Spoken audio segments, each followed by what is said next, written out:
Boston Bros is number one thing, not you're dead wrong. You can catch me doing misbehaving with my products on. It's real boxing talk every time we meet with Ned, the TBE, and Conspiracy G. We bring it to you raw, unbiased. You know the deal. You can even get a poor dealer here from Dollar Bill with my guys by my side. You know we going live. All we need you to do is please like and subscribe. Boxing Bros. Peace. The next topic we're going to discuss on Boxing Bros is the DAZN docuseries, The Making of Anthony Joshua. And we've been watching it, episode 2 and 3. Episode 2 was about Vladimir Klitschko, and episode 3 was about the rematch with Andy Ruiz. Trill Dollar Bill, you saw the episodes. What were your thoughts on episodes 2 and 3? I want to ask the people. I want to ask you a question. Did y'all see the episode? Yes. Do you like them yet? Yeah, like them yet? Oh, you talking to people? I thought you asking me. Oh. I'm talking to the people. Okay. Have y'all seen it? And do you like them yet? Because it's hard not to like AJ after watching this series. He's honest. He's real. You gotta respect the guy. You gotta respect the guy. He knows what he is and he knows what he's not. He knows what he got to work on, and he knows what he's good at. He can take criticism, and he wants to get better. And he doesn't make no excuses, even when they're there. You have to admire this young. I don't know where he come from, man. You got to admire this young man. You know, salute to his parents. Salute to the people that he has around him. Because this is what you want your athlete to be. This is what you want your champion to be. And I think this is so dope that we're able to watch this and see what was going on behind the scenes. Mm-hmm. The respect that he gave Andy Ruiz when people was dissing the respect, man, listen, second to none. The respect that he has for him, no excuses. No excuses.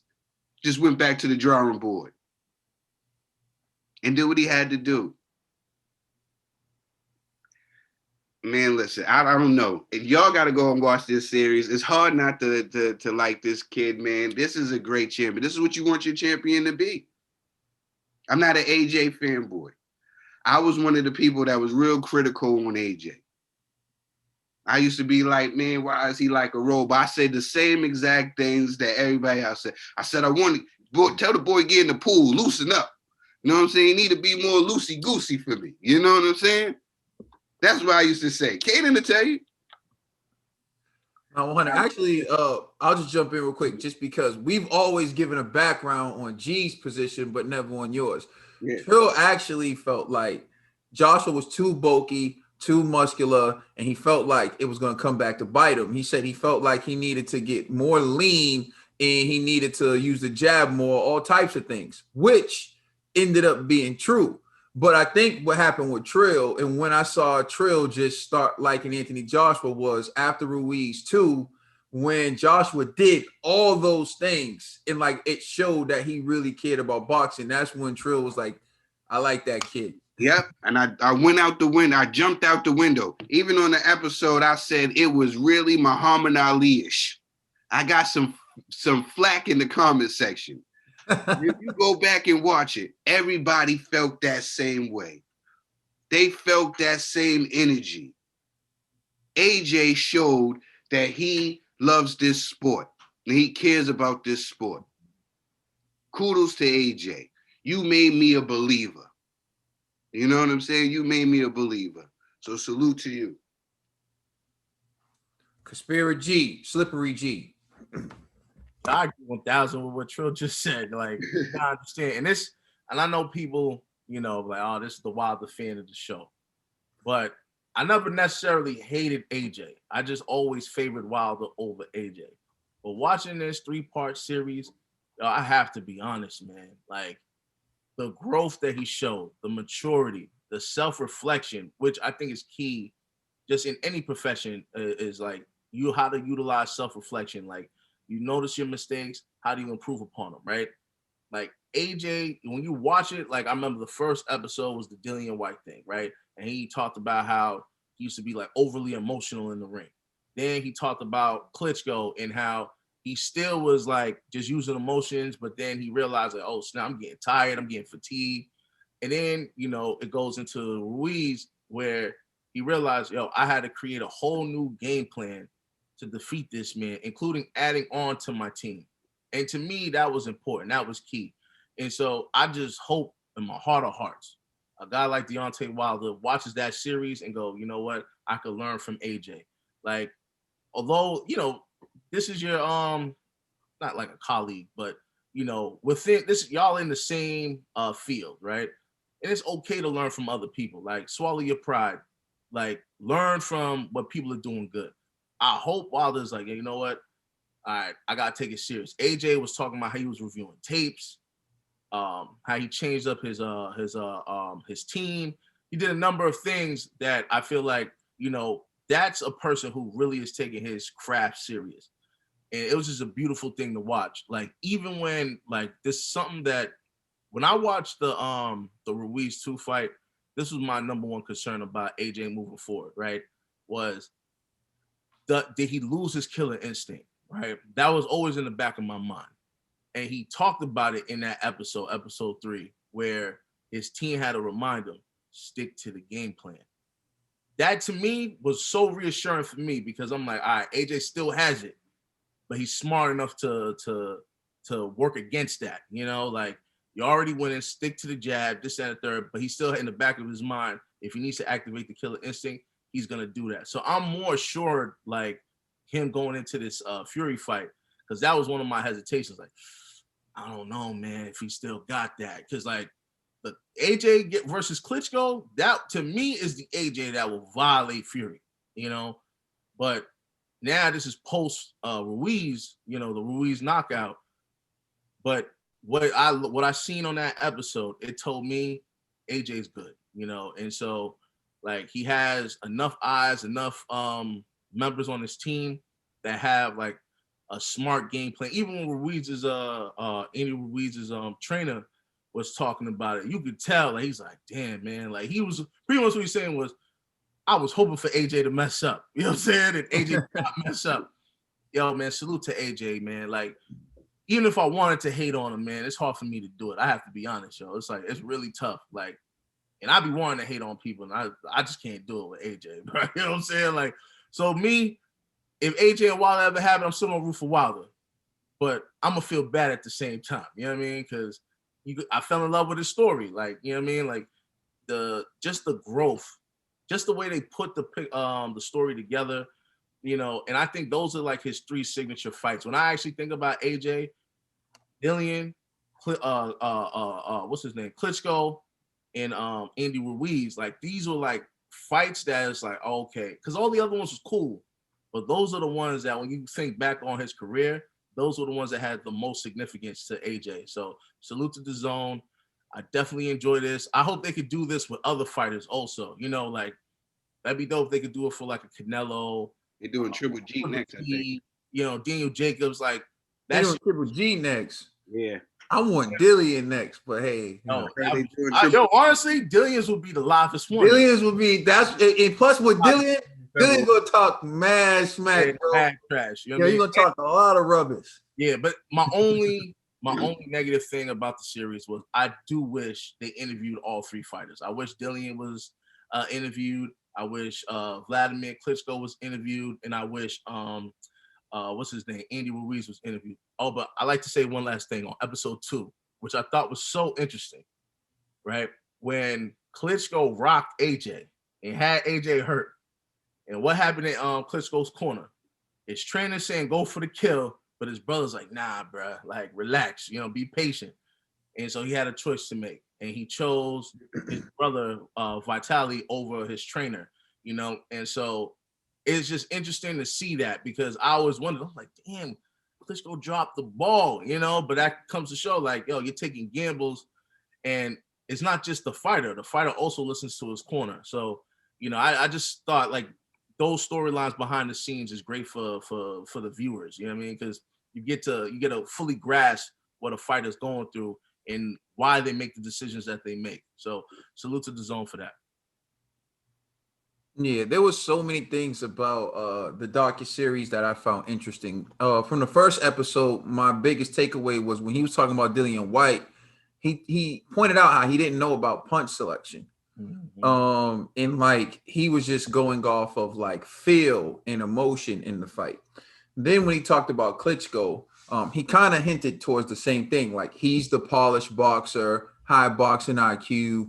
I'm the young up and comer. I'm just fighting off passion, like what I see and feel. And he says like it's good to fight off a feel, but you also want to know how to set things up. And he still was finding his way.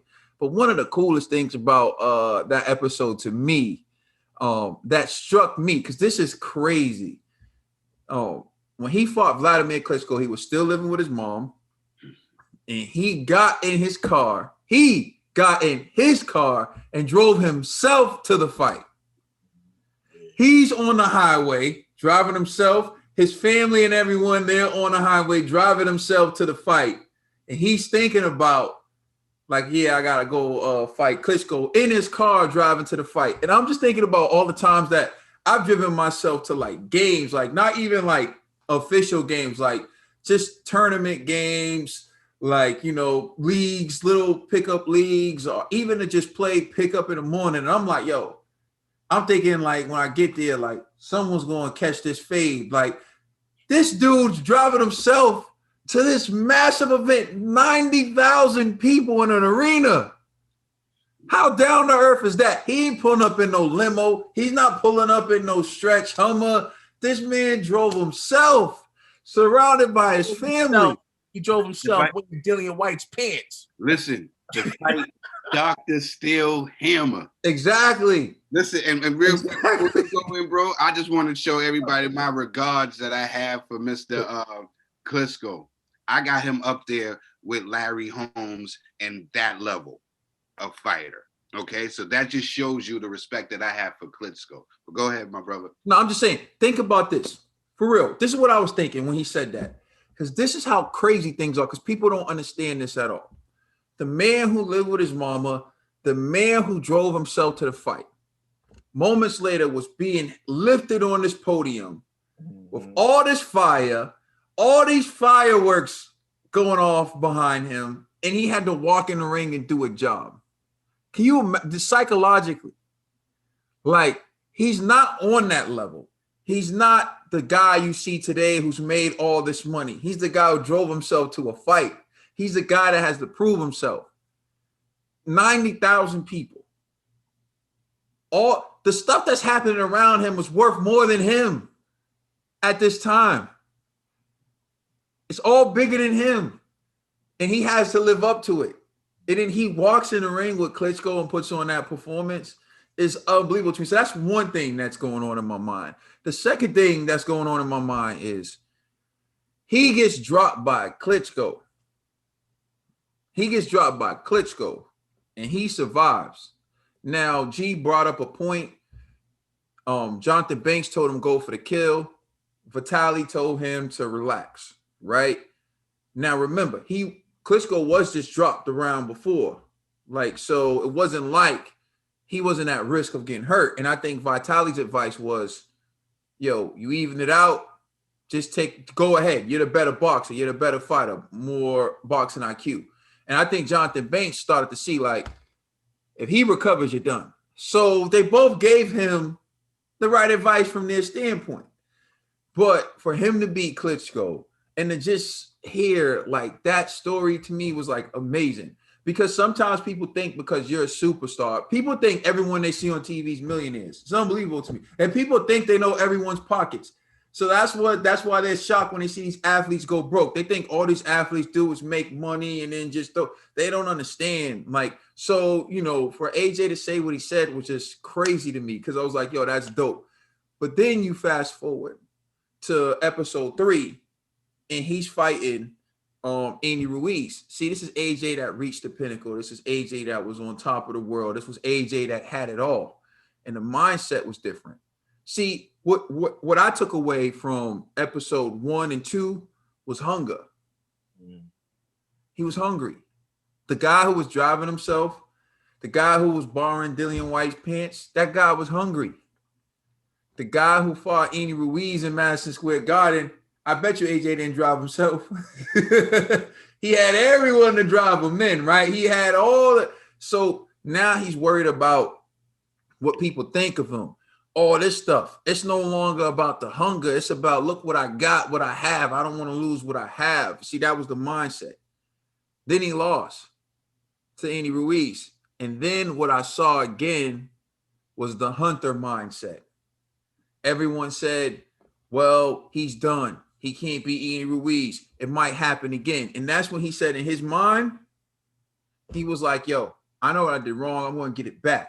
He trained his behind off, went in that ring and got his belt back. And then he said at the end of the fight, he just stood there. He wanted his respect. He just wanted his respect. And like G said, he did it for him. But what I saw again was a guy who was hunting. And so if I would just say anything to AJ, to me, it just seems like you got to keep that mindset where you're going for yours. You know what you want and you're going for it. Once you get that timid mindset, that's when it's all over. You got to stay hungry. You got to stay hunting, because that's when you got the job done. And that's when you train. That's when you were willing to go through the fire. But one last thing about respect to me that I think is funny. Anthony Joshua, his resume, you can say whatever you want. I don't care who you think is number one. He beat the best fighters. He has the best fighters on his resume. And he still has to stand there at the end of the fight, like, where's my respect? And then I just thought about when LeBron James won his 4th NBA title, and he's like, you know, Jeannie Buss wants her respect. Rob Pelinka wants his respect. Laker Nation, we want our respect. And I want my damn respect too. Like, arguably the greatest basketball player ever saying, I want my damn respect too. You feel me? This is what I'm talking about. Like, sometimes people overlook greatness. Appreciate it while you can and stop being disrespectful. That's why here at Boxing Bros, we give these fighters their flowers while they can still smell them. You dig? Please like and subscribe and check us out on Instagram and Twitter. And please check out our podcast on all major streaming services. We are the Boxing Bros. Great job on that DAZN docuseries on Joshua.